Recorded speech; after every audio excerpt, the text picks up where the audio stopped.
کریں آپ دیکھیں 56 کلازز تھی اس ترمیم کی اور ہم ان کو 22 پہ لے آئے اور 22 کے بعد پھر ہم نے اپنے 5 کلازز اور ملائے تو 27 ہو گئے.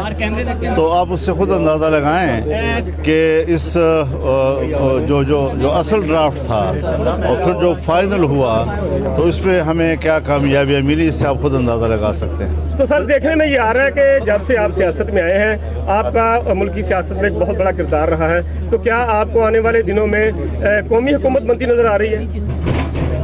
ابھی فی الحال میں تو خود اپوزیشن میں ہوں, میرا تو حکومت میں جانے کا کوئی ارادہ نہیں ہے, باقی اگر کوئی تجویز ہے تو اس کا ہمیں علم نہیں ہے. مولانا صاحب آپ کا جو کردار ہے خاص طور پہ آئینی ترمیم میں بڑا ہی اہم رہا ہے, تمام پارٹیوں کا رجحان اور ان کے جو مرکز نظر تھے وہ آپ تھے. اس ترمیم کے بعد آپ کیا دیکھ رہے ہیں, کوئی آئینی بحران یا اس طرح کی کیفیت جو ہے وہ پیدا تو نہیں ہو جائے گی, کیونکہ عام تاثر ہے کہ شاید اپنی مرضی کے فیصلے جو ہیں وہ لیے جائیں گے؟ سوال ہی پیدا نہیں ہوتا. اگر ایسی کوئی بات خدا نہ کرے آئے گی تو شدید رد عمل آئے گا. سر ابھی کچھ ڈیولپمنٹس ہوئی ہیں, عمران خان کی مسز جو ہیں ان کو ریلیز کیا گیا ہے, ان کی بہنوں کی ضمانتیں ہو گئی ہیں, کچھ نرمی آ رہی ہے, آپ دیکھ رہے ہیں ایسی چیزیں؟ یہ خبریں جس طرح آپ کے پاس آ رہی ہیں ہمارے پاس بھی آ رہی ہیں, اور ہم تو اصولی طور پر نہ انتقامی سیاست کے قائل ہیں, نہ کسی سیاستدان کے خلاف مقدموں کے قائل ہیں, اور نہ کسی جلسوں پر تشدد کے قائل ہیں, نہ سیاسی ورکروں کی گرفتاریوں کے ہم قائل ہیں. لیکن بہرحال ہمارے ملک میں ایک ریت ہے, ہر زمانے میں چلتی ہے, کبھی ایک طرف سے گھومتی ہے کبھی دوسری طرف سے گھوم جاتی ہے. چیف جسٹس قاضی فائز عیسیٰ صاحب جو ہے آج آخری دن ان کا, تو اس حوالے سے کیا کہنا چاہیں گے؟ نئے چیف جسٹس آئے ہیں, کیا خیر مقدم کریں گے؟ جو سابق چیف جسٹس ان کے حوالے سے کیا تحفظات رہے آپ کے؟ میرے خیال میں انہوں نے اچھا وقت گزارا ہے, اور وہ ایک غیر متنازع طور پر اس وقت اپنے عہدے سے سبکدوش ہو رہے ہیں. ہم ان کو انتہائی قدر کی نگاہ سے دیکھتے ہیں.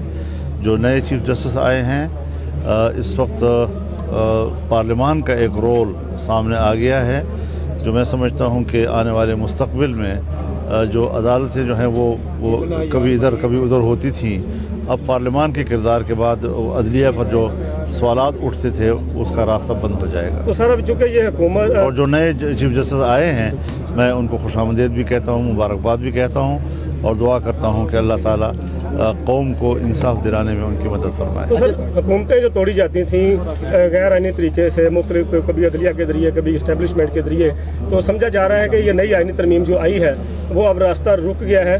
تو کیا عوام کی سہولت کے لیے بھی کوئی آئینی ترمیم آئے گی جس میں یہ مہنگائی, بجلی کے بل, یہ چیزیں سستی ہوں گی, ختم ہوں گی, اور ان کا کلا کما ہوگا جو گراں فروش ہے؟ دیکھیے اس حوالے سے تو کوئی آئینی سقم یا قانونی سقم موجود نہیں ہے.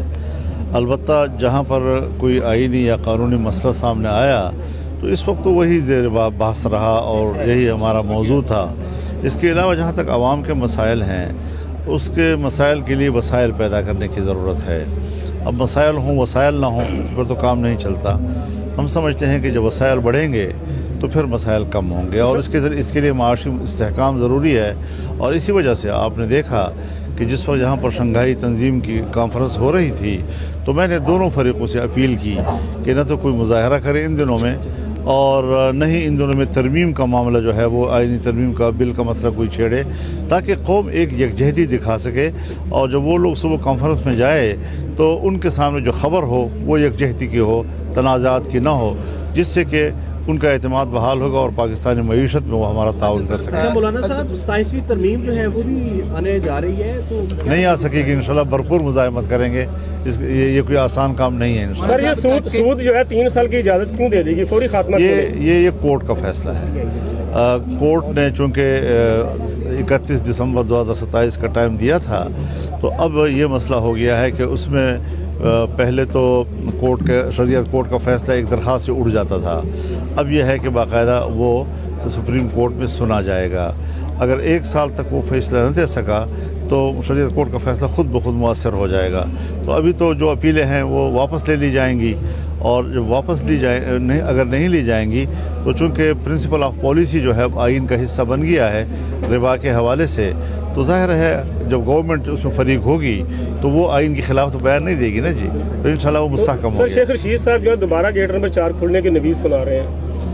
بہرحال میں ان کی بات پر تبصرہ نہیں کر سکتا، انہوں نے اچھی باتیں ہمارے بارے میں کی ہیں تو ہم بھی اچھی بات کریں گے۔ پکڑ دھکڑ کی جو سیاست ہے اس کو آپ کس طرح سے دیکھ رہے ہیں؟ پچھلے دنوں میں کچھ پارلیمنٹیرینز تھے، ان کی مسز کو جو ہے وہ اغوا کر لیا گیا ان کے بغور۔ پاکستان میں اس کی گنجائش ہے کہ پکڑ دھکڑ کی سیاست سے اپنی مرضی اس کا جواب تو میں دے چکا ہوں ایک دفعہ، بس وہی کافی ہے۔ حضرت کے پی کے اور اپنا بلوچستان دونوں کے اندر جو ہے آزادی کے نعرے لگ رہے ہیں، اس دوران جو ہے علی امین گنڈا پورہ نے اس نے بھی اپنا دوبارہ احتجاج کا نعرہ لگا دیا، کیا سمجھتے ہیں اس سے مزید انتشار نہیں پیدا ہوگا؟ میں ایک بات واضح کر دینا چاہتا ہوں کہ ایک تو حکومتیں جو ہیں وہ احتجاج اور مظاہرے نہیں کیا کرتی اور نہ ہی اس میں مداخلت کرتی ہیں۔ پھر میں پنجاب پہ چڑھائی کروں گا، میں وفاق پہ چڑھائی کروں گا، یہ جو تصور ہے یہ خود ملک کو تقسیم کرنے کے درپے ہے، اور ایک صوبے کو وفاق کے مقابلے میں لانا یا ایک صوبے کو دوسرے صوبے کے مقابلے میں لانا یہ غیر سیاسی سوچ کا مظہر ہے، تو یہ لوگ سیاسی نہیں ہیں، اس وجہ سے اس قسم کی باتیں کر جاتے ہیں۔ سر آپ نے بھی تو کہا تھا کہ زمین گرم کر دیں گے ان کے پاؤں کے نیچے کی۔ خیر تحریکوں میں اس کا مقصد یہ تو نہیں ہے کہ ہم ایک صوبے کو دوسرے صوبے سے لڑا رہے ہیں، ہم نے تو اپنے نظریے کے مطابق اس وقت بات کی تھی، اور آپ نے دیکھا کہ ہم نے جتنے ملین مارچ کیے، کوئی 15 ملین مارچ کیے، ہم نے آزادی مارچ کیا جس میں کوئی 15 لاکھ لوگ شریک ہوئے اور ایک پتا بھی نہیں ٹوٹا، ایک گملہ بھی نہیں ٹوٹا اس میں، تو ٹریفک بھی نہیں رکے ہمارے تو تمام مظاہروں میں۔ تو اس انداز سے اگر پوری دنیا جو ہے مظاہرے کرتی ہے یا اپنا نقطہ نظر سامنے لاتی ہے تو اس کی تو پیروی ہونی چاہیے۔ سر سیاسی طور پہ آپ بڑے دور اندیش ہیں، یہ حکومت اپنے 5 سال مکمل کر لے گی؟ میں تو سوچتا ہوں کہ الیکشن غلط ہوئے، دوبارہ الیکشن فوراً ہونے چاہیے، اور اب دیکھیں کب تک چلتی ہے بات، ہم تو اپنے نظریے پہ قائم ہیں۔ رانا مولانا کہہ رہے ہیں کہ چیف جسٹس آف پاکستان جو تعینات ہوئے ہیں ان کا فائدہ جو ہے مولانا صاحب کو ہوگا۔ میرا کیا لینا دینا ہے، میں تو زندگی میں میرا پورا خاندان آج تک عدالت میں پیش نہیں ہوا، میرا عدالتوں کے ساتھ کیا لینا دینا ہے؟ بہت شکریہ۔